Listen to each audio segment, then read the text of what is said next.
Bonjour à tous et bienvenue chez Cyclette, les vélos d'occasion préparés par des pros.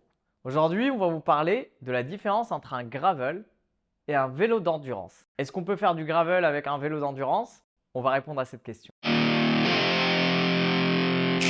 Tout d'abord, c'est quoi un gravel? Un gravel, c'est d'abord un état d'esprit, mais c'est surtout pouvoir faire avec un vélo de route qui ressemble à un vélo de route avec un cintre route, aller dans des chemins, aller dans des terrains boueux et de pouvoir un peu jouer entre la route et le VTT. Ça permet de faire aussi de l'itinérance et de transporter son matériel pour être en totale autonomie. Un vélo de gravel a aussi comme caractéristique d'être un vélo très confortable. Donc on se dit aujourd'hui, si on a un vélo de route, quel vélo de route pourrait être également utilisé en gravel? Du coup, le challenge ici, c'est de se dire, est-ce qu'on peut faire d'un vélo d'endurance? On peut citer quelques modèles connus, donc le Canyon Endurace, le Specialized Roubaix ou le Trek Doman. Est-ce qu'avec ces vélos-là, on peut faire du gravel? Et bien la réponse est oui, mais pas partout. Alors comment on fait pour transformer ces trois modèles-là en vélo de gravel?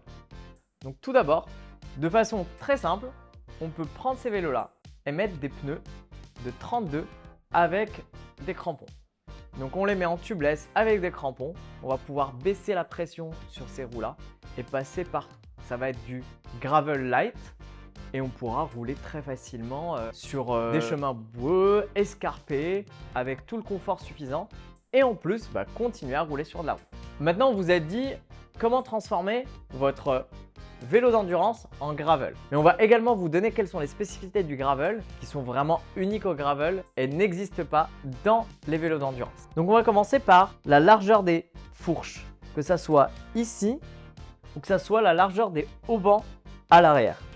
Donc c'est ça qui aujourd'hui va permettre d'avoir suffisamment de largeur pour passer à des pneus de 40 voire un peu plus. Donc ça, c'est cette largeur-là qui va permettre de choisir l'épaisseur de son pneu. Également, on voit qu'ici, il y a pas mal d'espace. Cet espace va permettre de ramener la boue et que cette boue-là passe et ne se bloque pas dans la fourche et qui va laisser, donc cette boue-là ne va pas freiner la roue. Donc c'est hyper important d'avoir de la hauteur au niveau de la fourche et de cet espacement-là pour laisser passer la boue.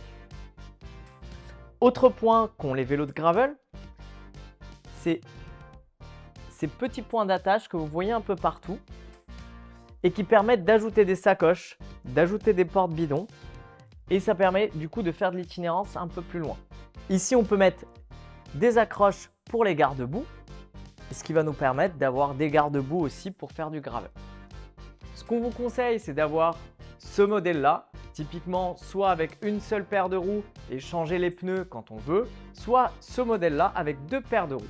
Une paire pour la route et une paire pour le gravel. N'oubliez pas que le gravel, c'est vraiment un état d'esprit et de se dire si avec mon vélo, avec tel type de pneus, je peux faire de l'itinérance et je peux faire de l'aventure, et on peut faire de l'aventure même avec un Vélib. Non, ça c'était beaucoup trop, non? Le conseil principal, c'est que vous utilisiez des pneus en tubeless.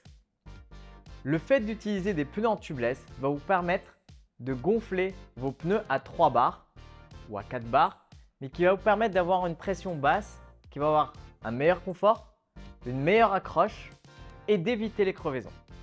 Et c'est ça qui va aujourd'hui faire la différence par rapport à des pneus de route. Si la vidéo vous a plu, abonnez-vous, likez la vidéo, mettez-nous plein de commentaires. Dites-nous si vous avez vraiment essayé quelque chose avec vos vélos, si vous avez déjà tenté l'inverse aussi. À bientôt.